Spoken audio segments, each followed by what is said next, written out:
Howdy. Welcome back to Dion Talk. In this video, I'm going to cover the steps of buying a rental property from start to finish. And the goal is to do it in less than 10 minutes. There are a lot of videos on how to buy a rental property. Even I made one called The 6 Steps to Start Investing in Real Estate. But I couldn't find any content that covered what actually happens once you have an offer accepted. And with my goal today of keeping this to 10 minutes or less, because I know your time is important and you just need the information, the struggle is going to be avoiding all of the what ifs. Because if I went into each what if and got way out into the weeds, this could be 20 videos. To keep myself on track, I'm actually going to use a real property that I purchased. This that you're seeing now is a duplex that I purchased as an investment property. Based on this angle here, I call this my stealth property because I didn't realize when I bought it, but from this angle, it really looks like a stealth bomber. And if this is your first time on my channel, my goal on Dion Talk Financial Freedom is to help the average person learn that it's possible to make work completely optional in 10 years or less to reach that financial freedom, even if you're not starting from the best position.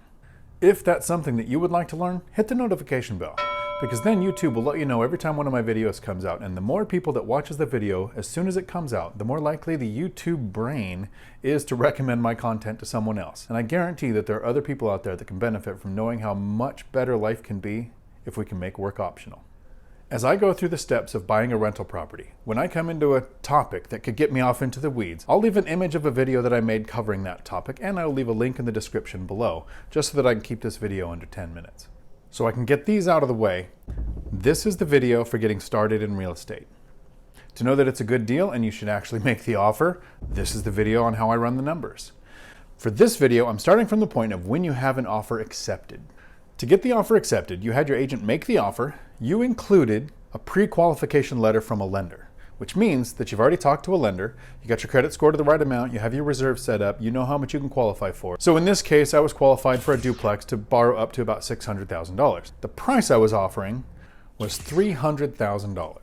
I wouldn't want to include a letter to the seller saying that I'm qualified to borrow up to $600,000 to buy his property. You talk to the lender and you get a letter of pre-qualification for the amount that you are offering. It is key to send the right amount to the listing agent so that they know that you qualify for the amount that you're offering. 2 things. Shows that you can follow through and you'll actually be able to close. And second, it doesn't show them that you can actually qualify for a lot more so that they think that they should negotiate for more money.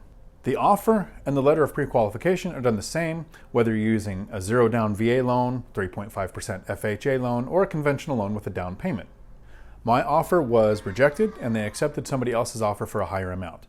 I told my agent to make sure that the listing agent knew that I wanted to be in second position so that if the first offer fell through, my offer was still valid, which is what happened. And that's happened on like 3 different properties that I've purchased. So it's a good strategy to let the listing agent know that you still want your offer in there just in case what they go with falls through. So the listing agent reached back out to my agent to let me know that the original offer that they accepted fell through, and they wanted to know if my offer was still good. It was. And at this point, I hadn't even been to the property yet. Hadn't done a drive-by. All I had done is seen the listing, decided that the math worked, it was in the right location. I knew the area average rents. I knew what my cash-on-cash return would be. So now that I had an offer accepted, it was time for me to actually drive by the property. And you get to choose the order that the next few things happen in.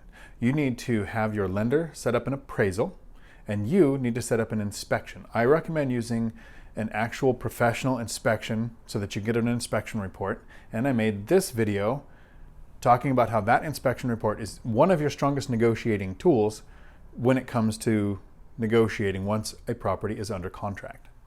I like to order the inspection and the appraisal, but do a drive-by first, because if there's something that you find in that drive-by that tells you this won't be a good deal, something you didn't see in the listing or couldn't see from Google Earth or from Street View, then you can cancel the inspection and the appraisal before you spend that money. If you do the inspection or the appraisal first, kind of depends on the actual property itself. If you don't think that it's going to appraise, do that first so that you save the money on the inspection. If you expect an inspection to go really bad and you think that's going to be the reason you don't buy the property, do that first. I'm at the point now where I pretty much schedule both at the same time. Once I've done the drive-by and I've decided I still want to follow through with the deal, I've scheduled the inspection and the appraisal. The next thing is I need to send my earnest money to the title company. In every one of my deals so far, the title company has been selected by the listing agent or the seller side of the transaction. Earnest money is an amount of money that you give to title that they hold just in case you back out of the deal for no reason whatsoever. And it sounds risky. A lot of people do 1 or 2% of the total purchase price as their earnest amount. In my last couple of deals, I did a lot more. One was $10,000, one was $50,000. But that money is really not at risk. You get a set number of days to do your inspection. And if it doesn't appraise high enough, the deal can be canceled. With those two contingencies, you can back out of the deal and get your earnest money back. And that inspection contingency doesn't mean you have to spend money on a professional inspection. During that drive-by, before you've paid for the inspection or the appraisal, if you see something that makes you think, I don't want this deal, the street's too noisy, or the house is in a layout that doesn't work for you, you can actually back out without spending the money on the inspection and still get your earnest money back. When the inspection is scheduled, that's when I, in the beginning, would go and follow through with the inspector and go into each room, and I learned everything I could from the inspector so that I knew what I was looking for. I still have a professional inspection done, but I don't actually go to each one now. And it's really weird when you're waiting for that appraisal. It's one of the few times in life that I'm buying something that I'm hoping somebody else agrees with me and says that it's very expensive. Because if the appraisal comes in too low, you might not qualify for lending. And what's really cool that I learned was if an appraisal comes in really high, only you know that, and your agent.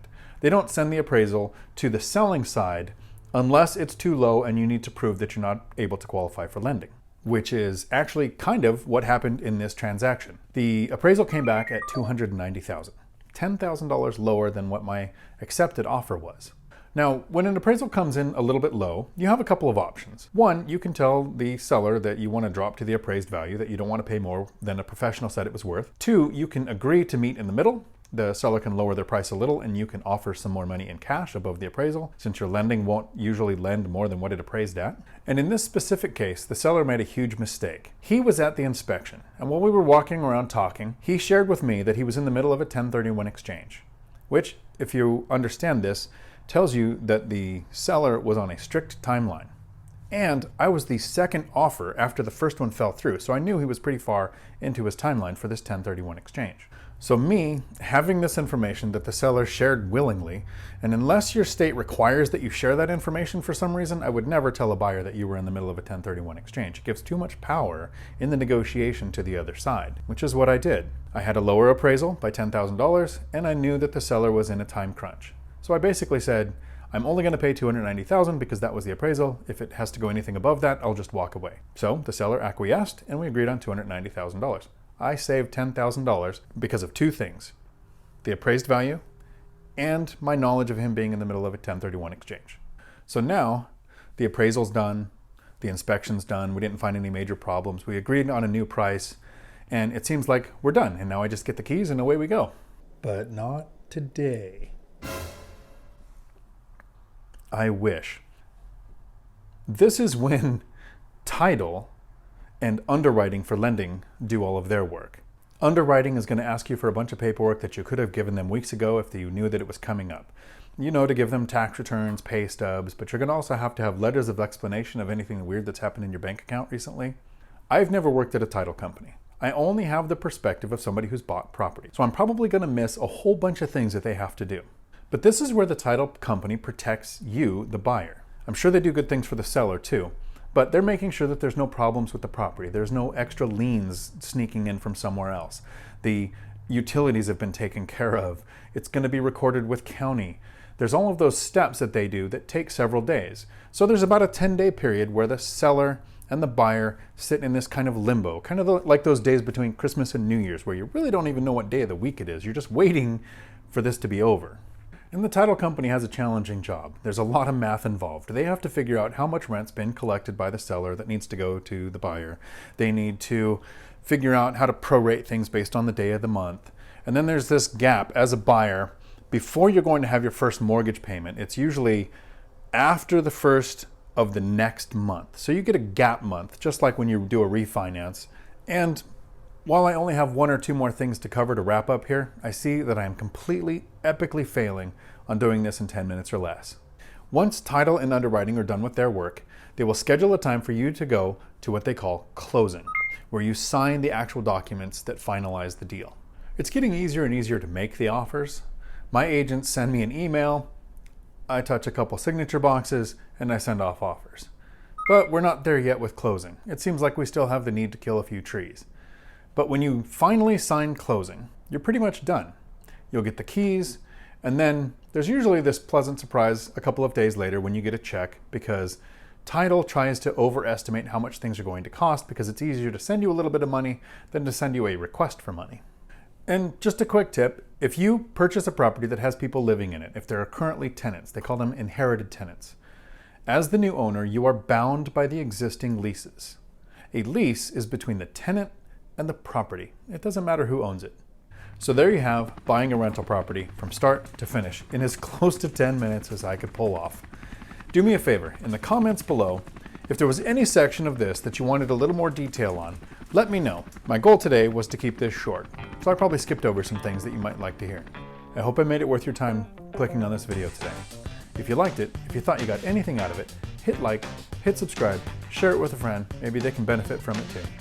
Until my next video, thanks for coming to my Dion Talk. We're sorry, the number you have dialed is not in service at this time.